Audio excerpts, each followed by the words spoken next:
Hi. We got a flat tire. Can we come in?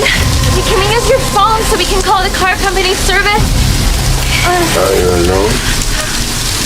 Yes, we're alone. Video শুরু করার আগে আপনাদের বলে দিই যে এই মুভিটি 127টি দেশে ব্যান করা হয়েছে। কিন্তু কেন? আসলে এমন কি কারণ যে একে এতগুলো দেশে ব্যান করে দেওয়া হয়েছে? চলুন জেনে নিই। মুভির শুরুতে আমরা প্রফেসর হাইটারকে দেখি। তিনি নিজের গাড়িতে বসে একটা ছবির দিকে তাকিয়েছিলেন। যে ছবিটা তিনি দেখছিলেন তাতে 3টে কুকুর একে অপরের সঙ্গে যুক্ত ছিল।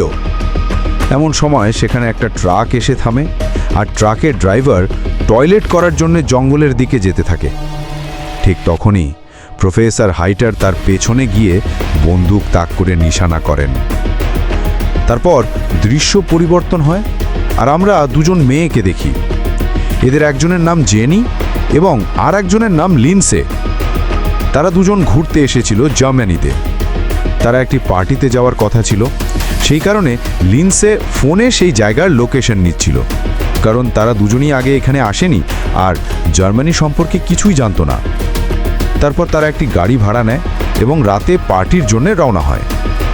এরপর তারা জঙ্গল পেরিয়ে অনেক দূরে চলে আসে এবং পথ হারিয়ে ফেলে। শুধু তাই নয়, হঠাৎ করেই তাদের গাড়ির টায়ারও পাঞ্চার হয়ে যায়। এখানে লিন্সে গাড়ি রিপেয়ারিং সার্ভিসে কল করার চেষ্টা করে, কিন্তু জঙ্গলের মধ্যে ফোনে সিগন্যাল আসছিল না এবং তারা দুজন এমন জায়গায় আটকে যায় যেখানে দূর দূর পর্যন্ত কেউ ছিল না। তখন তারা দুজন সিদ্ধান্ত নেয় যে আমাদের গাড়িতেই থাকা উচিত এবং ওই রাস্তা দিয়ে যাওয়া লোকজনের কাছ থেকে সাহায্য চাওয়া উচিত। তারপর কিছুক্ষণ পর সেখান দিয়ে একটি গাড়ি যায়।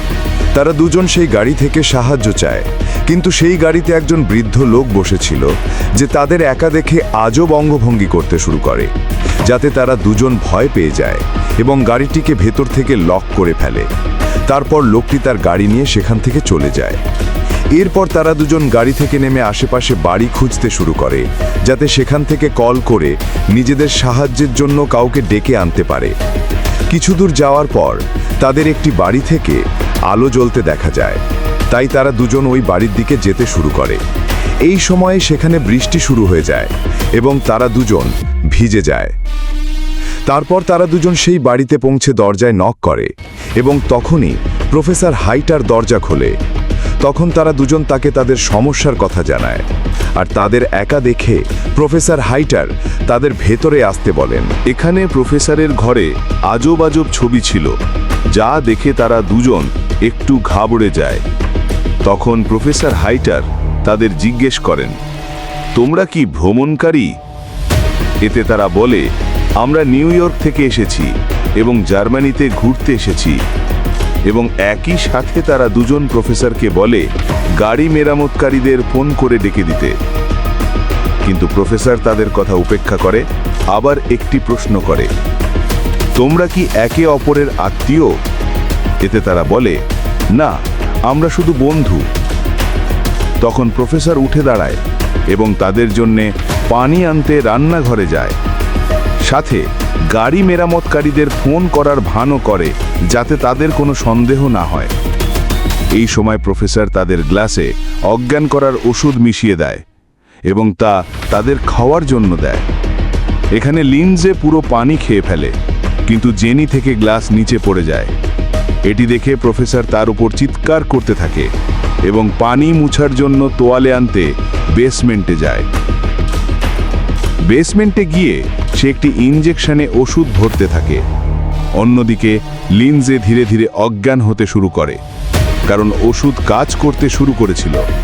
তখন জেনি আবার প্রফেসরকে ফোন করতে বলে, কিন্তু প্রফেসর তাকে অস্বীকার করে দেয় এবং সঙ্গে সঙ্গে সেই ইনজেকশন জেনির গলায় ঢুকিয়ে তাকেও অজ্ঞান করে ফেলে। কিছুক্ষণ পর যখন জেনি আর লিন্সি জ্ঞান ফিরে পায়, তখন তারা নিজেদের প্রফেসরের ল্যাবে বাঁধা অবস্থায় খুঁজে পায়। সেখানে তাদের দুজনের পাশাপাশি আরেকজন মানুষও বাঁধা ছিল, যে সেই ট্রাকের ড্রাইভার ছিল। এরপর সেখানে প্রফেসর হাইটার আসে এবং ট্রাক ড্রাইভারকে বলে যে তুমি ম্যাচ করো না, তাই তোমার মরার সময় এসে গেছে। এটা বলেই সে একটা বিষ মেশানো ইঞ্জেকশন তার শরীরে দিয়ে দেয়। মুহূর্তের মধ্যেই সে ড্রাইভার মারা যায়। এরপর প্রফেসর তার লাশকে নিজের বাগানে কবর দেয়।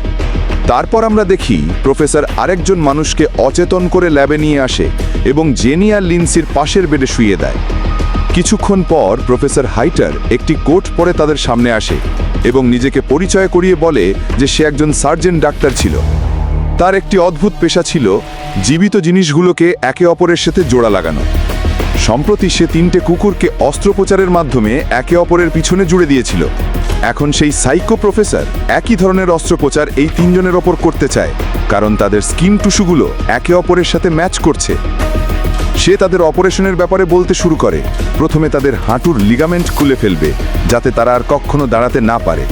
তারপর সাবজেক্ট বি আর সি এর মুখ কেটে সাবজেক্ট বি কে এ এর পিছনে জুড়ে দেবে এবং সাবজেক্ট সি কে বি এর পিছনে জুড়ে দেবে। এরপর তাদের হিপসের চামড়া তুলে নিয়ে চোয়ালের জায়গায় বসাবে এবং 3 জনকে জুড়ে একটা হিউম্যান সেন্টিপিড তৈরি করবে। এতে যা হবে, যখন সামনের সাবজেক্ট খাবে সেই খাবার হজম হয়ে মল আকারে বি এর মুখে যাবে এবং বি থেকে হজম হয়ে সি এর মুখে যাবে। কথা শোনার মধ্যেই বোঝা যাচ্ছিল কতটা ঘৃণিত কাজ সে করতে চলেছে। আর এটাই ছিল প্রথমবার যখন সে মানুষের উপরেই এক্সপেরিমেন্ট করতে যাচ্ছিল। প্রথমেই সে সেই মানুষটিকে ইঞ্জেকশন দিয়ে অজ্ঞান করে ফেলে। তারপর জেনির কাছে গিয়ে তাকেও ইঞ্জেকশন দিতে যায়। ঠিক তখনই লিন্সি নিজের দাঁত দিয়ে দড়ি খুলে ফেলে এবং সেখান থেকে পালাতে শুরু করে।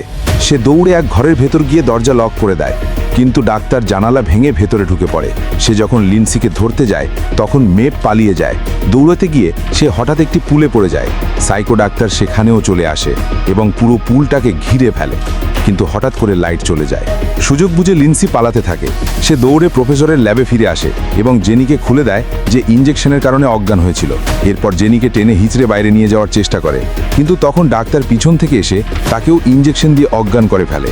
আবার তাদের দুজনকে ল্যাবে নিয়ে আসা হয়। এবার প্রফেসর অপারেশন শুরু করে এবং সফলভাবে নিজের কাজ শেষ করে। কয়েকদিন পর আমরা দেখি যে প্রফেসরের তৈরি করা হিউম্যান সেন্টিপিড দাঁড়িয়ে গেছে, কিন্তু তাদের ক্ষত এখনও সেরে ওঠেনি। তবু জোর করে তাদের দাঁড় করিয়ে ছবি তুলতে থাকে। সামনে সেই মানুষ, মাঝখানে লিন্সি আর সবশেষে জেনি ছিল। তারা প্রচণ্ড যন্ত্রণায় কষ্ট পাচ্ছিল, কিন্তু ডাক্তার তাদের দাঁড় করিয়ে আয়নায় নিজেদের অবস্থা দেখায়। তারা নিজেদের এই হাল দেখে প্রচণ্ড কাঁদতে থাকে। এরপর প্রফেসর তাদের খাঁচায় আটকে রাখে এবং পশুর মতো আচরণ করে, পশুর মতোই খাবারও দেয়। একদিন প্রফেসর তাদের মাঠে নিয়ে যায়। তখন সামনের মানুষটির টয়লেটে যাওয়ার প্রয়োজন হয়। তার সব মল লিন্ডসির মুখে চলে যায় আর লিন্ডসিকে জোর করে সেটা গিলে ফেলতে হয়। দৃশ্যটা ছিল ভীষণ জঘন্য। এরপর একদিন প্রফেসর চেক আপ করে দেখে যে সেই মানুষটা ঠিক আছে, কিন্তু লিন্ডসির কোষ্ঠকাঠিন্য হয়েছে কারণ সে মল হজম করতে পারছিল না। আর জেনি কিছুই খায়নি বলে দুর্বল হয়ে পড়ছিল। মনে হচ্ছিল সে মরে যাবে। প্রফেসর জেনির জায়গা বদলানোর চিন্তা করছিল। ঠিক তখন দরজায় কেউ নক করে। সেখানে পুলিশ অফিসাররা এসেছিল কারণ জেনি আর লিন্ডসি অনেক দিন ধরে নিখোঁজ ছিল এবং তাদের গাড়ি প্রফেসরের বাড়ির কাছেই পাওয়া গিয়েছিল। ডাক্তার পুলিশকে বলে, আমি একজন ডাক্তার, কাজে এত ব্যস্ত থাকি যে বাইরে যাওয়ার সময়ও পাই না। ওই মেয়েদের ব্যাপারে কিছুই জানি না। এরপর পুলিশকে পানি খাওয়ানোর জন্য রান্নাঘরে যায় এবং পানিতে ড্রাগ মিশিয়ে দেয়। পুলিশ তখন বলে, তোমার বাড়ি থেকে ওই মেয়েদের চিৎকার শোনা গেছে।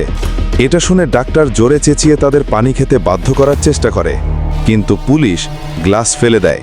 তারপর ডাক্তার তোয়ালে আনার অজুহাতে বেসমেন্টে যায় এবং সেখান থেকে আবার বেহুশ করার ইঞ্জেকশন নিয়ে আসে, কিন্তু এবার পুলিশদের সামনে ধরা পড়ে যায়। সে বলে, আপনারা ওয়ারেন্ট ছাড়া কাউকে দোষারোপ করতে পারেন না। তখন পুলিশ ওয়ারেন্ট আনতে চলে যায়। ডাক্তার তাড়াতাড়ি ল্যাবে ফিরে আসে, কিন্তু তখনই তার হিউম্যান সেন্টিপিড থাকা মানুষটি ছুরি দিয়ে তার উপর হামলা করে। প্রফেসর মাটিতে পড়ে গিয়ে অজ্ঞান হয়ে যায়। এরপর 3 জনই সিঁড়ি বেয়ে ওপরে ওঠার চেষ্টা করে এবং কোনোভাবে ওপরে চলে আসে। হঠাৎ ডাক্তার চেতনা ফিরে পেয়ে তাদের পিছু নেয়।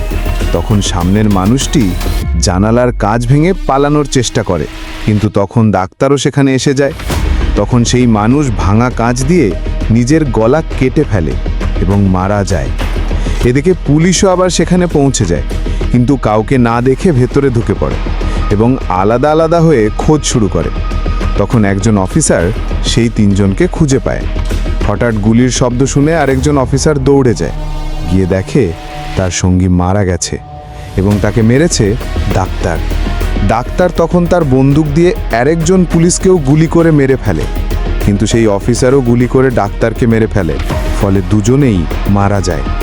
অবশেষে দেখা যায় ওই তিনজন ছাড়া আর কেউ বেঁচে নেই, আর এর সাথেই সিনেমাটি শেষ হয়ে যায়।